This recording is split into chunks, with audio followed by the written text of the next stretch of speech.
All right. Welcome to our weekly press conference with head coach Terry Bowden. This week, Akron has its home opener with Arkansas Pin Bluff at Infocision Stadium on Saturday, September 9th. Kickoff is at 6:30 p.m. on ESPN3. Don't forget, the Touchdown Music Fest is during the day, begins from 3 to 6 out on the track. Coach, you want to start with an opening statement?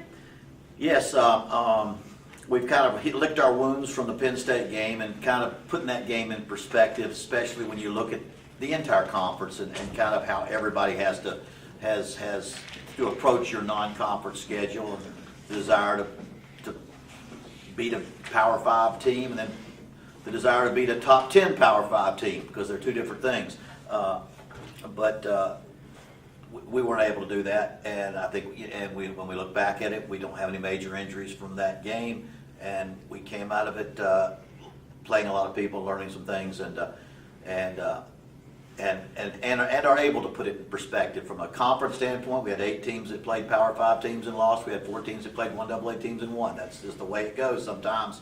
But in our recent past, we've tried not to give too much weight to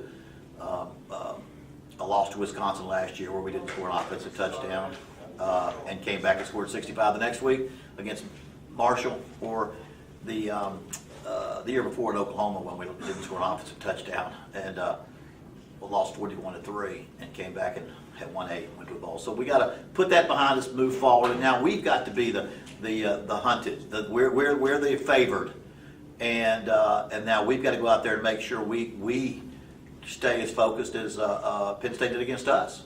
And we have to make sure we do our job, and our kids understand the importance of that in that game. And you mentioned earlier, we just look at Howard versus UNLV, Liberty versus Baylor. I looked also at James Madison versus East Carolina. When you understand how good East Carolina's been over the last few years, and that's a 1AA team that beat them pretty soundly. In any game, you can be beat. You've got to go out and play football and play your best football, and we've got to go do the same. So it's important that we focus on being Akron. What's the best Akron we can be? How much improvement can we make? How much can we respond in those things? So that's kind of where we are now,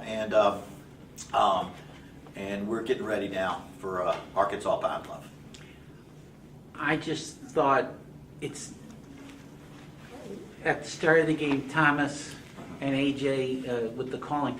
You got a lot of short stuff, but there was, and you did move the ball somewhat, but it seemed like when they tried the big play, tried to hit the home runs, they just weren't there. Was it just coverage, or was it just? Well, your game plan in a game like that is you don't want interceptions, a lot of sacks, and get yourself into long situations. You let the game progress and see how you want to handle it. You throw a lot of balls over the middle.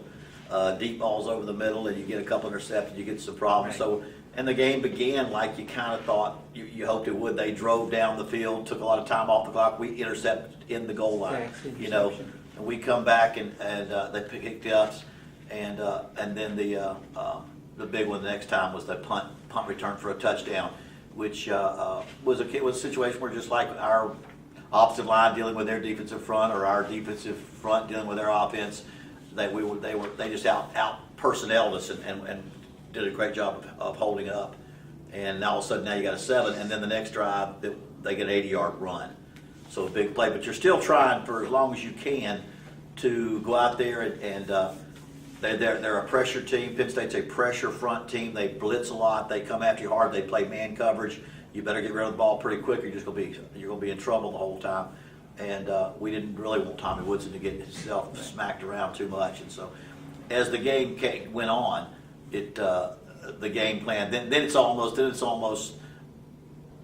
What do? You go out and throw it around too much over the. So it just they for you to win those kind of games, you got to get them close into the second half, and we were not able to do it at that point. You got to make some decisions how you're going to handle the rest of the game. Did you see anything, or did AJ see anything good out of Trayvon? Looked, I thought one pass in a screen, he looked okay, but did any of the others, did Quidarius, did Gladney, any others show some that you can use more into the passing game? Yeah, I mean, we saw a little bit. We saw Quidarius and Bickley caught a couple of nice passes. They were, hook routes. They caught a couple of nice passes. AJ Coney caught a couple nice. Trayvon Chapman caught a couple nice. That's kind of the way they went to. I kind of went like that. I thought everybody caught the ball well. Tommy Woodson, for what he was given to do, was 12 of 23. You know, so he was over 50% of his passes. The one interception was a deep ball on 3rd and long, which was as good as a punt, and it wasn't like he threw it a bad place or made a poor decision. You know, they had it covered, and it was thrown out anyway, knowing that it ended up about like a punt. So, you know, we didn't turn the ball over any more than they did. We recovered one. We intercepted one and gave up one. So, but again, I mean, defensively, again, we couldn't stop them. We saw some good plays. Zach Geiser had one of his best games since he's been at Akron. 10 tackles, interception. Did a great job as a leader out there on the field. And the big thing again was that we did not lose people in that game. Coach, you went to that empty backfield to spread the field. Looked like you had some success with that. Yeah, we did. But if you stay too long, they start blitzing, and all you're doing is because you have to throw the ball before they hit the quarterback, because they're going to get once they blitz, you can't pick it up. You've got to throw to whoever is open. And so they played zone a couple times, and once they moved into man coverage, at that point in the game, you had to make a decision how much we're going to take a chance of leaving our quarterback unprotected. And because their style was going to clearly be, let's play man coverage, come after him, hit the quarterback, and then you have to decide how much you can do in that, because you can play that game how they may let you drive slowly down the field. That's not their style. They're a penetrating style they're a little different than even Wisconsin will play more power and play coverage, whereas Penn State's going to come after you pretty good. And we had to make a decision there whether to stay in the empty too long. And again, we're out there trying to run our game. You know, we're trying to run Warren Ball instead of try to run behind our line. And he ran pretty well. You know, if you look at every single time he ran the ball, the first guy almost never brought him down, and he was hit pretty quick most of the time. Right. And so I thought we tried to stay with the things that we were going to do. You know, but that's why we didn't stay in the empty set.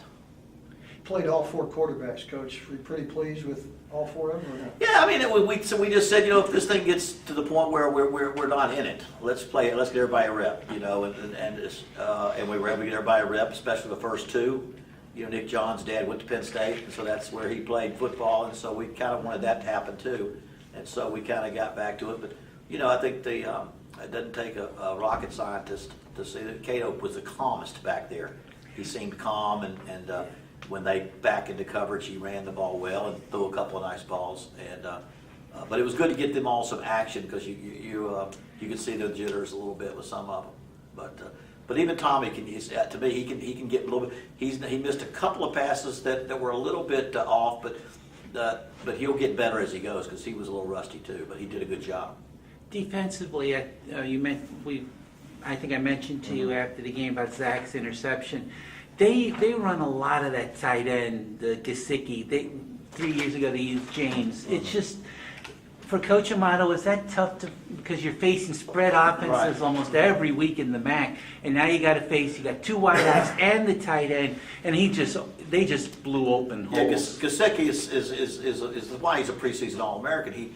They don't have to change personnel to go to spread offense to a tight end offense, because he can come inside or he can move outside, and therefore you can't make personnel adjustments based on the format, the substitution of the offense. You have to go by down a distance, which is something you'd love to have, that kind of guy that can do both of those things. You know, Michael Traylor Bennett, who tore his ACL, was that guy for us. 230 pounds, 6'3", plays tight end and plays wide, and all of a sudden we had plans for doing that in the spring. We lost him. Now we got mostly bigger, although they're not real tall, they're 250, 260. Our tight ends are fairly big, and they'll block well and catch zone passes and things like that. So that he does cause a lot of problems for an offense. But I think the biggest thing is that because Penn State has a quarterback that can run and throw, and they give him opportunities to run.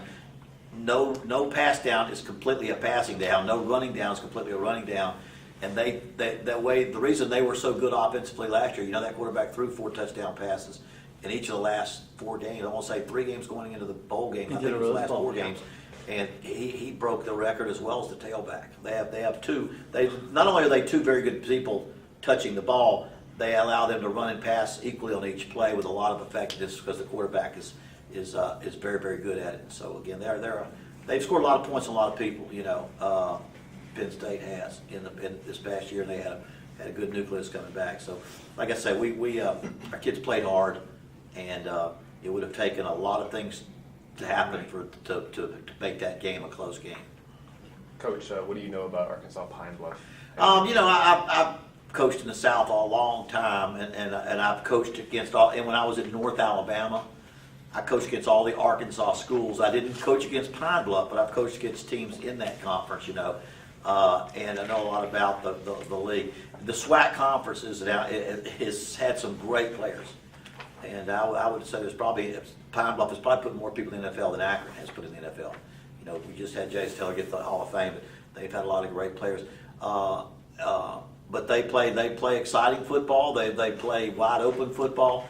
Pine Bluff, 2012, just 4 years ago, they went 12-2 and won the SWAC. And the head coach is still there. Now they struggled last year, but they're 1-0 this year, and they've got some transfers in and some good football players. So like I say, how do you just got to look what happened around the country. They're a 1AA program that we're going to have more scholarships and all those things, but they're ones that they line up every year against a good opponent and play just like we do, and they've got some talented football players. They've got, I think I'm going to say, 8 back on defense and 7 or 8 back on offense and 7 or 8 back on defense, and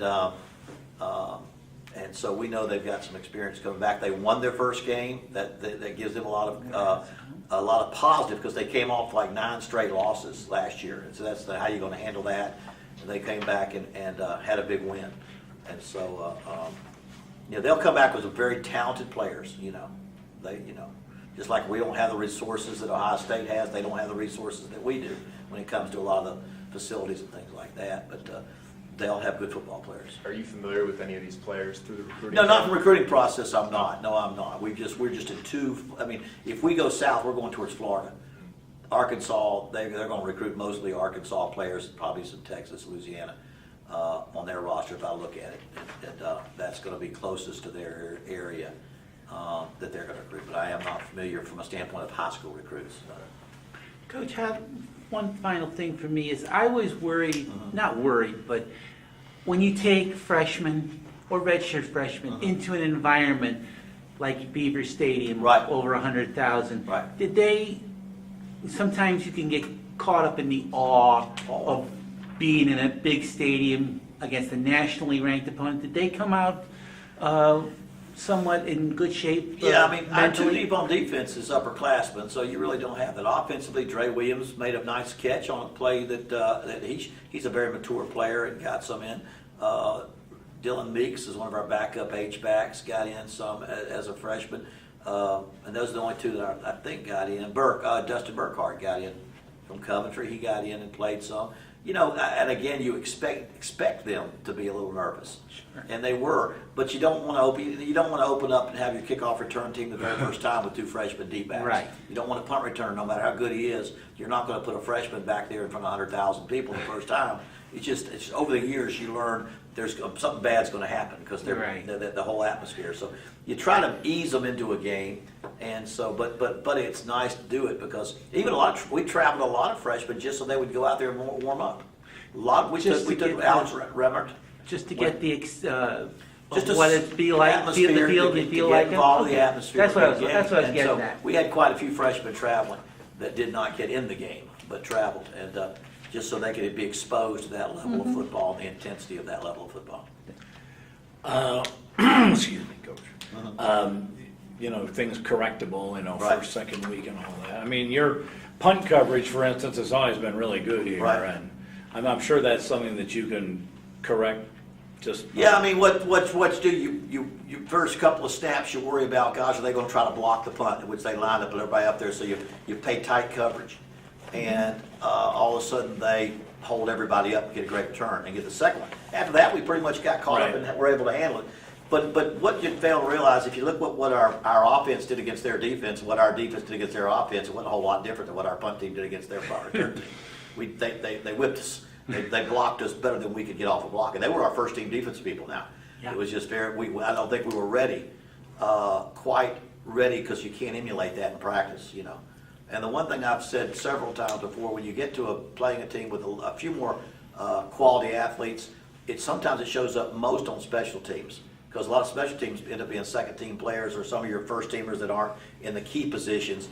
And a Power 5 or a Penn State's going to have more backups and people on that team than you are that are really top-notch players. And so it showed up the first time and a half. Now, we spread out after that. We said, let's go. We got to keep it open. We can't protect the punt. And they played hold up most of the time. But after that, we were okay. But that one, you know, if the score if we'd have gone back and lost a 27-24 game, you know, I was trying to think some of the teams out there that, and I want to say Marshall had 2 kick returns for touchdowns. Yeah.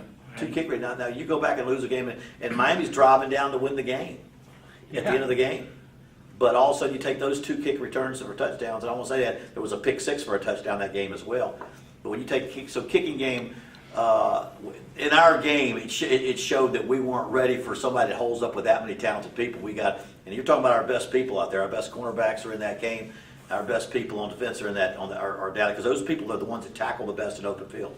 But a little bit of it was tight protection where you can't get out. So I think we'll be fine there. We've been pretty good about that. And the other thing is, we know I bragged a little bit about Nick Gasser adding about 8 to 10 more yards onto his punts, which he did. He averaged 39 yards on 11 punts, and he had some, not net, but punting, but they weren't as high. He was getting the distance, and it was a little bit more distance than we're used to having him cover, because it's a little bit longer. And I don't want to say outkicked our coverage, but you know, if you're going to kick them 40, you got to get them 40 and high, or Right. 45. Get them 45 and high, because you can get that ball can come down before your coverage gets there. So a little bit of that was learning, and it would have made the game not as broad of a scoring difference, but it wouldn't have made a difference. So you've seen a million running backs over the years. So where do you put them in there after one game? I don't even know how I put him in with all the Penn State backs I've seen, back to Kurt Warner and Lydell Mitchell. and Franco Harris and many